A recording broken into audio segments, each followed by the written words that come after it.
While the Great Society was underway, there was another countercultural thing going on too that was pretty much spearheaded by extreme rich right wingers that could care less about a great society, but they wanted an industrial society or a commercial society. Now, there was all kinds of dissension going on back then in the 60s. I can remember I worked with the Blackstone Rangers in Chicago for a little bit before I came back to Colorado. And when I came back to Boulder, things had really changed. There was the peace movement, but more interestingly, there was the hippies. There were the hippies, the flower children that went around sticking flowers in everybody's hair, wearing flowers, wearing very colorful costumes. Along with that group were the Hare Krishners going around beating their drums in their saffron robes and all kinds of characters. But the theme was of it all was let's have peace, let's have love, um, let's stop the Cold War, let's stop the hot wars, let's stop war in general. And they took a more, what I think a lot of people would say, a more Christian view of society than we had before. Before it was more the Judaic idea of an eye for an eye and a tooth for a tooth. And let's have war and let's not let people slap us around, etc. And there was still a group like that in our society who didn't understand the politics of conflict or politics of war or whatever. Their idea of war was the same as a football game. You go in and you win it. In no sense going to war unless you can win. And they didn't understand war as a strategy rather than a tactic. So, for instance, there was this movie, Rambo, and Rambo 2. Rambo asked the guy, can we win this one? And there was a lot of people out there wanting to win a war. We had to win. It was a contest. Uh, it's hard to explain, but it's not politically viable or even intellectually uh, valid understanding. But this was the way Procter and Gamble's and other products were sold, and it's the way that the government sold war to us. We had to stop the commies, or we had to do this, or we had to do that, which in a way is kind of stupid because in later episodes I'm going to show you that the main reason behind the war was we took over France's position in Indochina and also the opium trade there, which was run by the CIA then for many, many years and used to fund a lot of black operations. But we'll get into that a lot later, actually.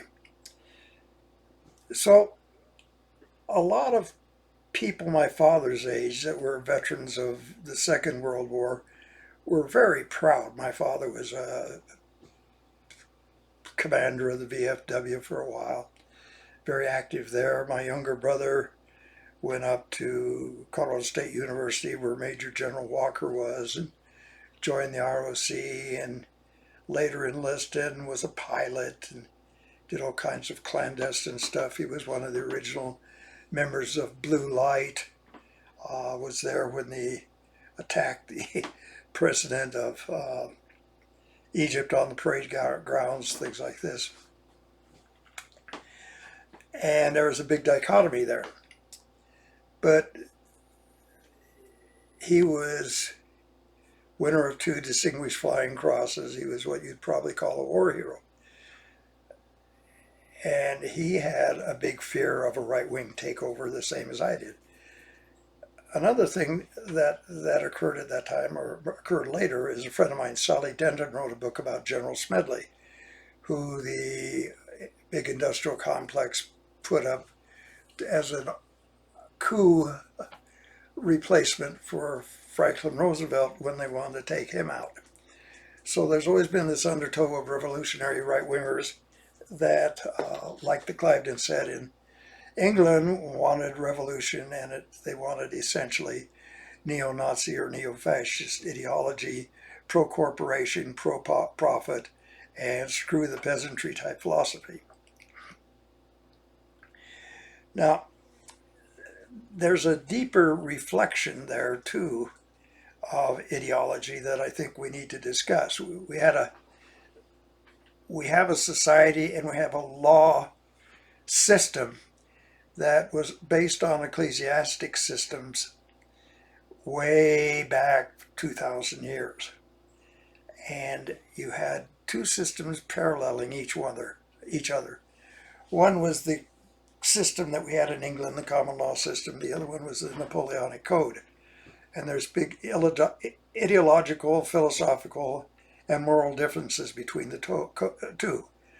The first was based on pre-Christian Latin conquests.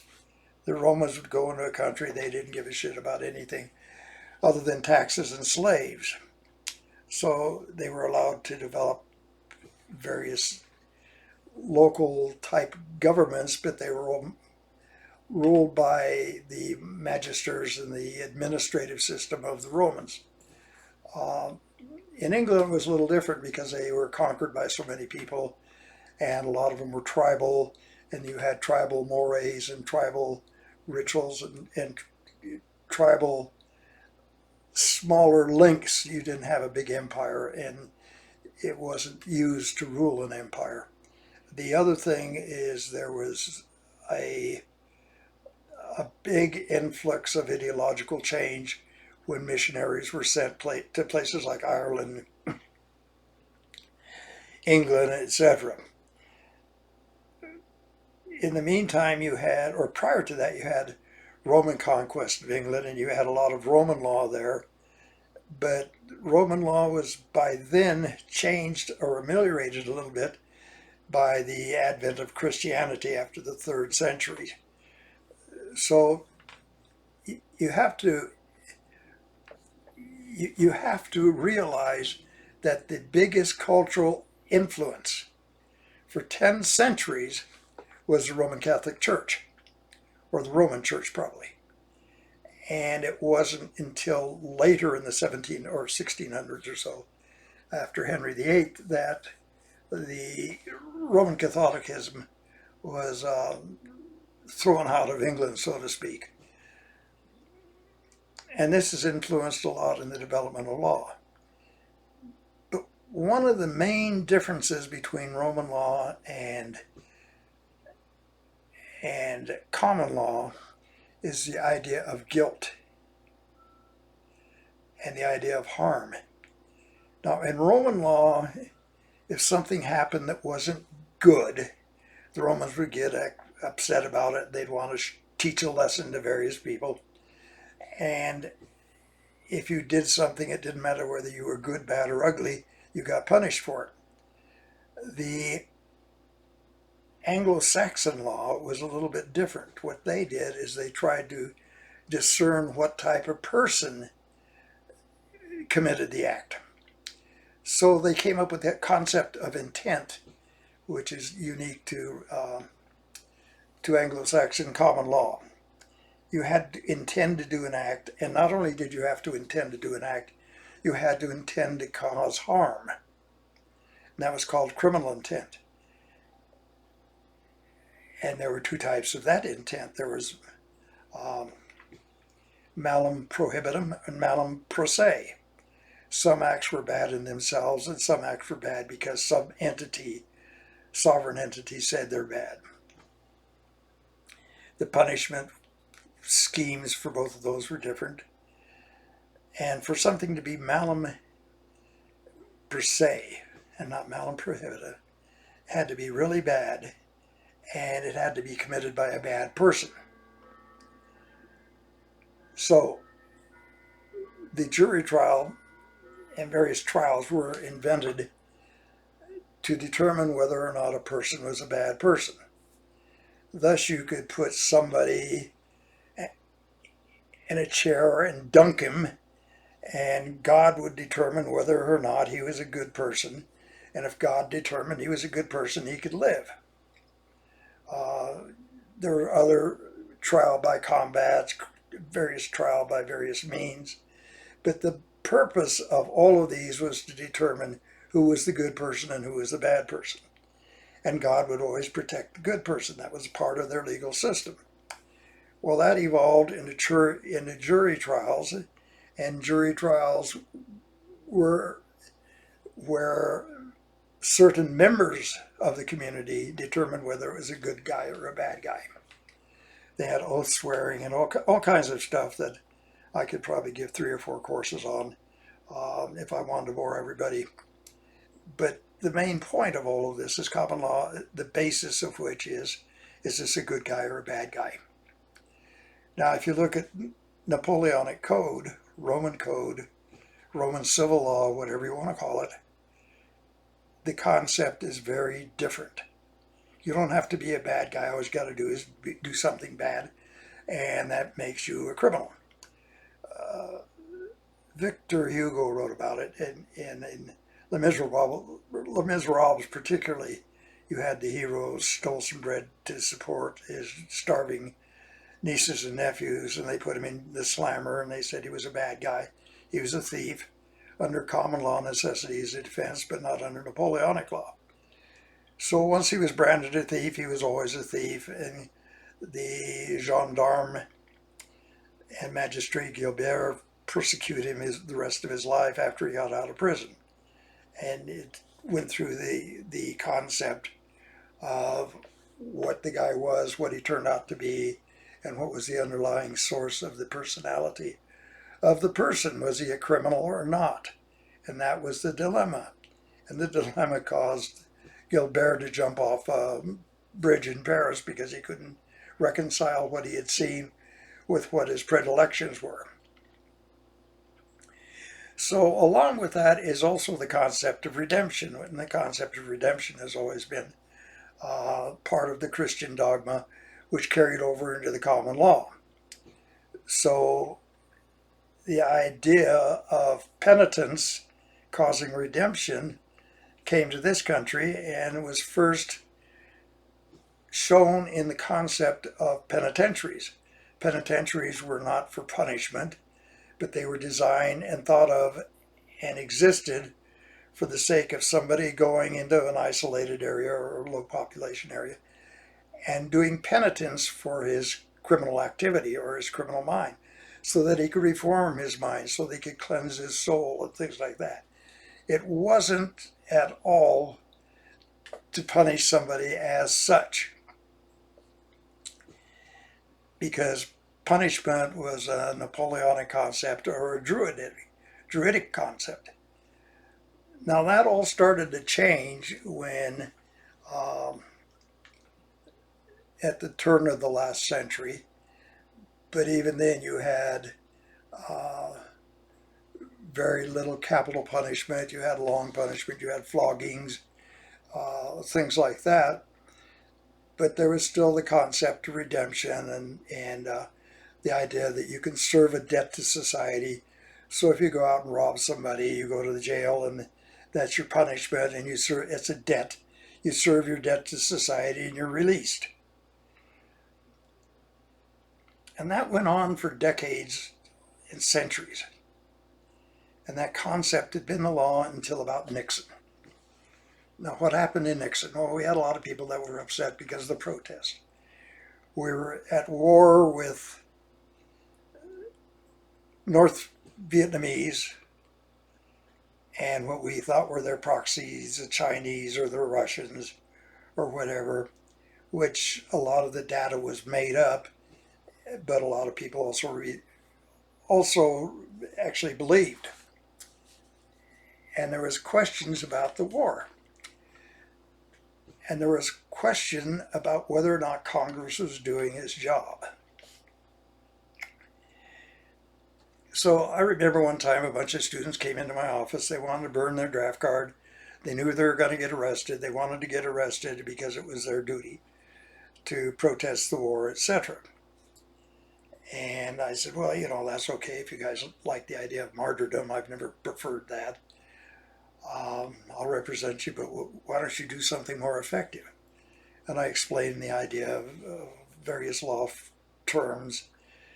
And what was really the problem with the Vietnam War is Congress just let industrial America dictate everything and didn't do their jobs. I said, this is, the Constitution clearly says Congress can declare war. It doesn't say General Motors can declare war, or Dole Fruit, or any of these corporations can declare war or instigate war or whatever, and that is totally unconstitutional. And what's happening is Congress isn't doing its job, and as a result of them not doing their job, a lot of young people are getting arrested, a lot of young people are putting in prison, and that's backfiring because it's causing trouble for the prisons, because you put these bright college students in there that are activists, and all of a sudden prisoners are activating and raising hell. I remember sitting in one judge's chamber once when a call came in from a warden, and he said, "Quit sending these college kids here. They're raising hell and causing all kinds of problems." And the judge said something about, well, what can I do with them otherwise, other than send them there? And the warden said, "Well, if you want to keep a prison system going, you better stop sending them here, because otherwise you're not going to have a prison system, because most of the complaints that they're bringing up are valid." So that caused an administrative backfire, an administrative battle that didn't get much publicity in the press, but it was there. So we have a situation in change where the Constitution is under threat by the Nixon administration, that there was a war going on that the majority of public didn't support, that multinationals wanted more power and wanted to build more monopolistic operations. And all these forces were converging. And they converged in the 68 presidential election. And the adversity and dissension sort of came out in the Chicago Convention of the Democratic Party in 1968, where you had 3 candidates, and you had students, and you had police knocking the shit out of students, and students saying the whole world is watching, and the whole world was watching, and all of a sudden the United States didn't become the font of democracy like the rest of the world thought. We were as vulnerable as others. In the meantime, there was a movement afoot that was more subtle between the industrialists, the military-industrial complex, as they called it then, and big law firms that supported the industrialists, the banks, and the idea of multinational corporations and their activity and enlargement in the world stage. Now, one of the things that corporations didn't like was common law systems.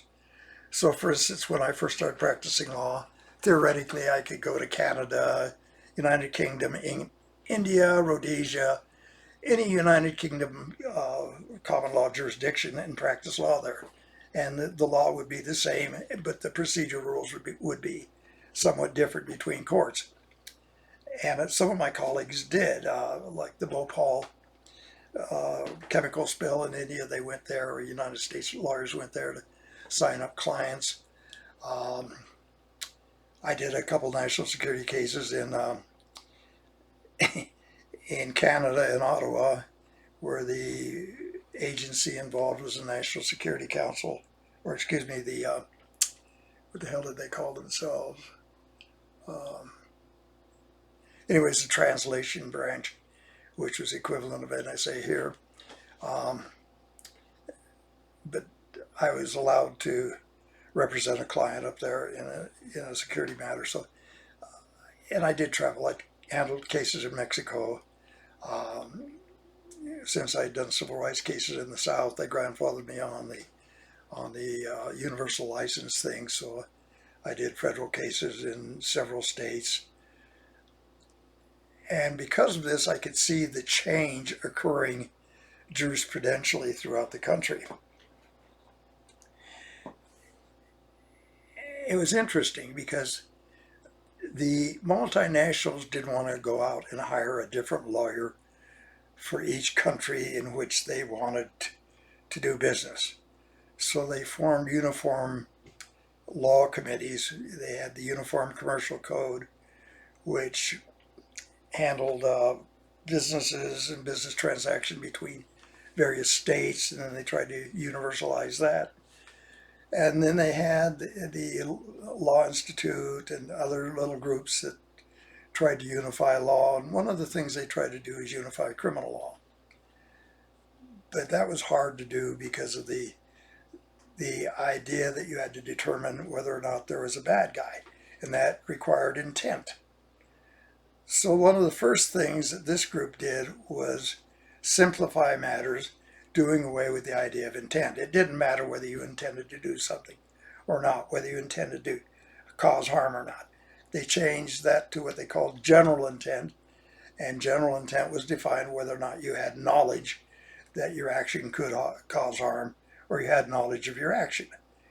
Well, that was generally what lawyers used to call a tort. But by abolishing criminal intent, they enlarged the pool of criminals.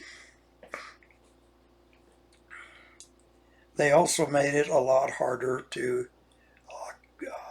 get acquittals, and they made it a lot easier to prosecute, because jury trials are very expensive. And if you look at the statistics, the number of jury trials over the last half century have gone to about less than 2% of all the court trials now in the country are jury trials. So you have a theoretical right to a jury trial, but try to exercise that right and see where it gets you. Now, the next thing happens is they get together and they form uniform law committees. And when I first started practicing, I was honored to be asked to be on the committee. And this is one of the defining experiences of my practice. We get together, a lot of defense attorneys, and I was proud to be one of them. I'd been doing some cases then and actually trying some trials. And Otto Moore was hired by the legislature to formulate and draft a new criminal code. Well, he'd been a Supreme Court judge, and he had retired. Before that, he'd been a prosecutor. And he comes to the meeting, there's about 100 of us there, I think. And he announces, this is your new criminal code. And he passed this pamphlet out to all of us. He says, I want you guys to go over it and approve it. Well, there was this old trial lawyer named C.J. Berardini. He got up and he said, with all due respect, Your Honor, I ain't nobody's rubber stamp. And he walked out of the meeting. And all of the defense attorneys followed him. Well, some of us got together. We thought we could compromise. We thought we could do this. We worked as a committee for about 7 months and come up with a bunch of prosecutors with the District Attorneys Association and people like that, and thought we had a code that could be worked with. It went in front of the legislature, and the DA's Association came in there and lobbied out every compromise that we had made, which made our work, it really meant nothing. We were pissing in the wind, so to speak. And that's the way they had operated. So there was an attack on the Constitution, there was an attack on law, there was an attack on jury trials. What they wanted to do was have a nice, safe assembly line where they could charge somebody, run them through a system and put them in jail. And there were a few roadblocks. Judges were chosen for the ability of moving a pile of cases from this side of the desk to that side of the desk with the least amount of resistance. How do you get that many cases done? Well, you frustrate trials. One of the things they did was say everybody had to pre-trial memo, even if it was a short traffic case or something like that. So they increased the amount of paperwork. Increasing the amount of paperwork increased the bills from lawyers to their clients, which caused them to complain. So rather than you being able to have a trial whether or not you're guilty, it turned out whether or not you could pay $1,000 or $5,000. because if you wanted to have all your rights protected, it was going to cost you 5,000. Otherwise, you made a deal for 1,000. That was sort of the attitude, and it was the way in which justice was evaluated and how it changed.